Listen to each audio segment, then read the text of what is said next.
ભારત દેશની સંસ્કૃતિ વિશ્વમાં અનોખું સ્થાન ધરાવે છે. આપણા દેશના ખાન પાન રીત રિવાજો વિશ્વના દેશોએ સ્વીકાર્યા છે. તેવી જ રીતે આપણે પણ વિશ્વનું ઘણું બધું સ્વીકાર્યું છે. પહેરવેશ, રીત રિવાજો, ખાનપાન, ચાઇનીઝ, ઇટાલિયન, થાઈ, અમેરિકન ફૂડ્સ અને પશ્ચિમી સંસ્કૃતિનો પહેરવેશ. તો ધોરણ 1ના વિદ્યાર્થીઓ માટે આપણે ફરીથી એકવાર જોરદાર તાળીઓથી વધાવીશું. ધન્યવાદ. આજકાલના આધુનિક જમાનામાં આપણે આપણી પ્રાચીન ભારતીય ધરોહરને ભૂલી રહ્યા છીએ. આપણા પ્રાચીન ગ્રંથો, પ્રાચીન સભ્યતા અને સંસ્કાર તેમજ ભાષાને આપણે ક્યાંક ભૂલી ગયા છીએ. તો જો આપણે જ આપણી સંસ્કૃતિને ભૂલી જઈશું તો આપણા બાળકોને વારસામાં તે કેવી રીતે આપીશું? પ્રાચીનતમ ભાષા જે સર્વ ભાષાની માતા છે, જે સંસ્કૃત અને સંસ્કૃતમાં કહેવાયેલ શ્રી કૃષ્ણની વાણીમાંથી મળેલ અમૃત શ્રીમદ ભગવદ્ ગીતા, જે દરેક તાળાની ચાવી છે, જે દરેક સમસ્યાઓનો ઉકેલ છે, જેનું મહત્ત્વ લઈને આવી રહી છે ધોરણ 8ની વિદ્યાર્થિનીઓ ભેદરડા દીપાલી અને ગોસાઈ તૃષા. તો તે સુંદર એક્ટને આપણે તાળીઓના ગડગડાટથી વાલી મિત્રો નિહાળીશું. મમ્મી, તને આજકાલ મારામાં કંઈ પરિવર્તન થયું હોય તેવું નથી લાગતું? હા બેટા, હું ઘણા દિવસોથી જોઉં છું કે તારા સ્વભાવમાં ઘણો ફેરફાર થયો છે.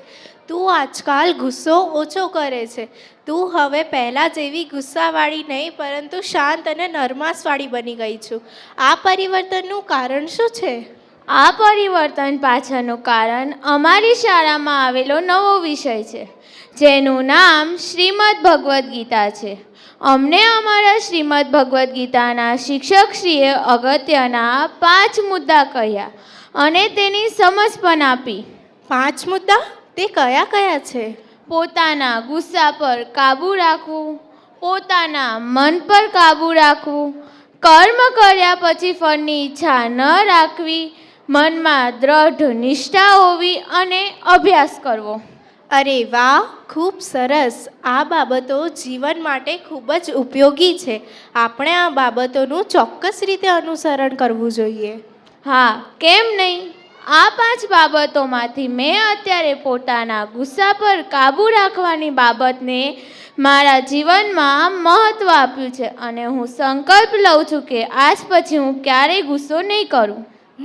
તેથી જ તારામાં આટલો બધો ફેરફાર જોવા મળ્યો છે.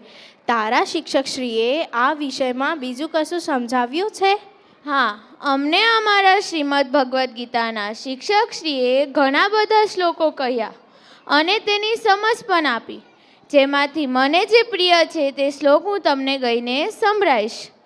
ક્રોધ નાશતે ધૈર્ય, ક્રોધ નાશતે શ્રુતમ, ક્રોધ નાશતે સર્વ, નાશિત ક્રોધ સમો રિપુ, નાશિત ક્રોધ સમો રિપુ.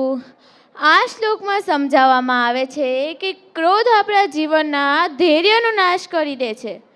ક્રોધ દ્વારા આપણને જે પણ કંઈ મળ્યું છે તે બધું વ્યર્થ છે. ક્રોધ આપણને શાસ્ત્રો દ્વારા મળેલા જ્ઞાનનો નાશ કરી દે છે. તેથી આપણે આપણા જીવનમાં ક્રોધ ઓછો કરવો જોઈએ. અરે વાહ, ખૂબ સરસ. મને ખૂબ જ ખુશી થઈ છે કે તમારી શાળા એકલવ્ય એજ્યુકેશન કેમ્પસમાં સંસ્કૃતિ વિશે માહિતી અપાય છે. મને ખૂબ જ ગર્વ છે કે મારી દીકરી એકલવ્ય જેવી સંસ્કૃતિને મહત્ત્વ ધરાવનાર શાળામાં અભ્યાસ કરે છે.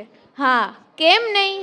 મને પણ એ વાતનો ગર્વ છે કે હું એકલવ્ય જેવી શાળામાં અભ્યાસ કરું છું કે જ્યાં સંસ્કૃતિને આટલું મહત્ત્વ આપવામાં આવે છે. એટલું જ નહીં, મને એ વાતનો પણ ગર્વ છે કે મારો જન્મ ભારત જેવા વિશાળ દેશમાં થયો છે કે જ્યાં સંસ્કૃતિને આટલું મહત્ત્વ આપવામાં આવે છે. આભાર.